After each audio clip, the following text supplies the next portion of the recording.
Bismillah, assalamu alaikum wa rahmatullahi wa barakatuh. Akkam jirtan obboleewwan kiyya nagaa qabdu jirtu alhamdulillah. Kun harallee deebi alhamdulillah galata rabbii harallee wanta ana fayyade kamana keessatti itti fayyadamee faayidaa irraa argadhe isin agarsiisuudhaaf qabadhee isinii dhufee jira.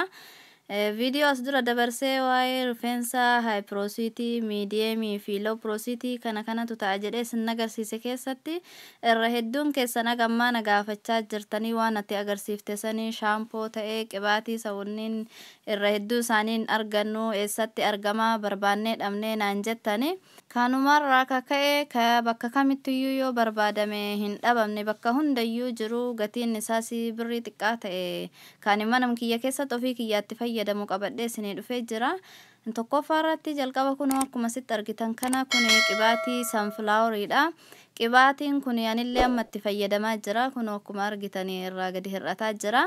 Hedduu tokko bareedaadha akka malee bareedaadha. Hiriyaan tiyyaa dhiyootti itti fayyadamtee hedduu tokko jaallattee hiriyoota isii hundaafuu isiilleen qoodde. Hiriyoonni isiilleen hedduu tokko jaallatanii rifeensi duraan nuu filamuu dide amma nuu filamee jira. Qacceen isaa duraan walitti nurraa gogu nuu laafee jira. Qibaatii bareedaa nu agarsiiftee galatoomii jedhanii hedduu tokko isii galateeffatanii. Anilleen qibaatiin kun akkana bareedaa ta'e ani ofii kiyyaatti fayyadamaa jira. As durallee low porosity irratti isin agarsiisee jira. Qibaatiin kun bareedaadha jedhe. Eega hagana bareedaa ta'e eega ammallee biyya kamiyyuu keessattuu biyya Arabaa faa bakka hunda jiraate maaliif isin agarsiifne jedhee irra deebi'ee qabadhee isin agarsiise. Warri rifeensi keessan low porosity ta'ee fi medium ta'e qibaatiin kun birrii xiqqaadhaan argama. Keessattuu mana Arabaa keessaa hin dhabamu.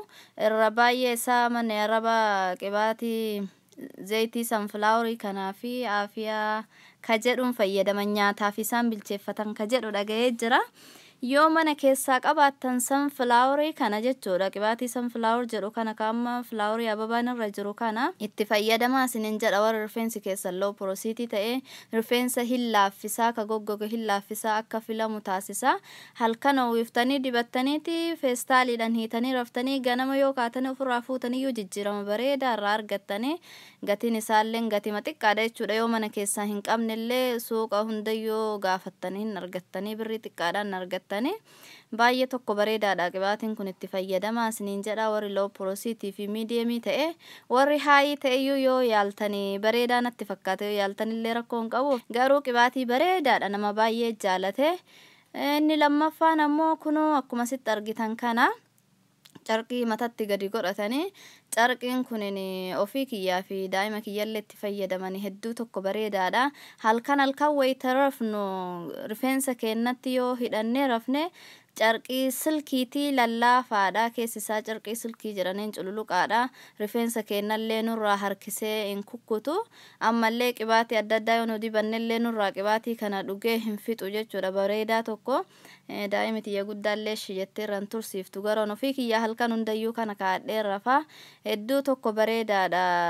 Qilleensallee rifeensaaf hin kenna. Gasmara furdaa rifeensa itti oowwee rifeensa oowwisullee miti.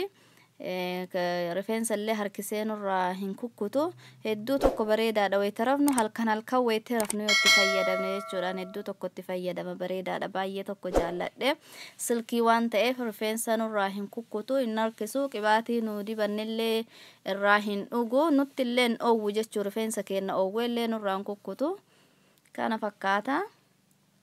Sadaffaarratti ammoo kunoo akkuma sitti argitan tiriisamiidha. Tiriisamiin kun biyya hundayyuu hin jiran natti fakkaata Allahu alam. Isaa fi tiriisamii kondishinarii isaatii fi shaampoon isaallee baay'ee bareedaa tokko. Shaampoleedha yoo barsiise keessaa yoo dhabdanii tiriisamii kana yoo itti fayyadamtanillee hedduu tokko bareedaadha. Hedduu tokko itti fayyadama jechuudha. Ammas afuraffaarratti kunoo head and shoulder ka jedhu kunillee bakka hundatti hin argama. Keessattuu biyya Arabaa faa bakka hundayyuu hin jiran natti fakkaata. Innillee homaa hin jedhu akka shaampoowwan kanneen irra xiqqoo homaa hin jedhu hin gooma. Forforiifillee each scale carry jedha. Forforiifillee hin gargaara. Rifeensa nama hoksisuu kan nama nyaatu kan mana hoqaa jedhuufillee hin fayyada. Hin gargaara jechuudha akka hoksisa sanirraa xiqqoorraa wayyaahu. Dhumarratti ammoo peentiinidha. Peentinii ammaa fi mana keessaa hin qabu garuu as duratti fayyadamee fixee jira. Pentiin illeen shaampoo isaatii fi conditioner isaati illeen hedduu tokko bareedaadha. Keessattuu conditioner isaa faa rifeensa hedduu tokko laaffisa. Shaampoo isaa illeen hin qulqulleessa bareedaadha. Inni illeen bakka hundattiyyuu hin argama. Biyya Arabaa bakka hunda keessattiyyuu hin argama. Head and shoulderiin kun illeen hin argama. Tiriisamilleen hin dhabamu wallahu alam. Tiriisamii hin gaafanne immoo kaannin gaafadheet information hanqa isinii himaa jiru. Biyya kam keessatti akka argamu baay'inaan eessa akka mul'atu maaliifuu irra hedduun keessan akkan argaa jirutti biyya Arabaa jirtan waan ta'eef ka biyya sanitti argamu ka kaluma keessanitti akka isin yoo bitatuu barbaaddan isiniif mijatu gaafadheeti.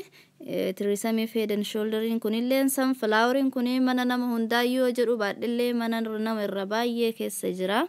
Gatiin isaas baay'ee xiqqaadha. Guddaa miti ka litrii 3 suniyyuu birrii xiqqaa jechuudha ga'e. Kanaaf itti fayyadamaa hedduu tokko nama fayyada birrii xiqqaadha. Rifeensa keenya akka inni laafee nuuf bareedu nuuf guddatu nuuf taasisa jechuudha. Yoo jaallattan obboleewwan keessaniifillee sheer godhaa akka irraa fayyadamaniif. Wanta ofii beekan obboleessa ofiillee beeksisuun akka irraa fayyadamu qooduunifis Rabbi birattillee jaallatamaadha. Kanaaf obboleewwan keessaniifillee sheer godhaadha akka irraa fayyadaman isiniin jedha. Yoo jaallattan like, share, comment, subscribe gochuu hin dagatina. Gaafii yoo qabattan karaa komentii jalaatiin naaf kaa'aa. Inshallah haga danda'e tokko isiniif deebisaa wanta beekullee isinii himuudhaaf of duuba hin deebi'u. Isinillee akkanuma immoo yoo wanta beektan jiraatte karaa komentii jalaatiin naaf barreessaa walirraa barannaa wal barsiifna inshallah. Haga viidiyoo biraatiin walitti deebinutti irraaf assalaamu alaykum wa rahmatullahi wa barakaatuh.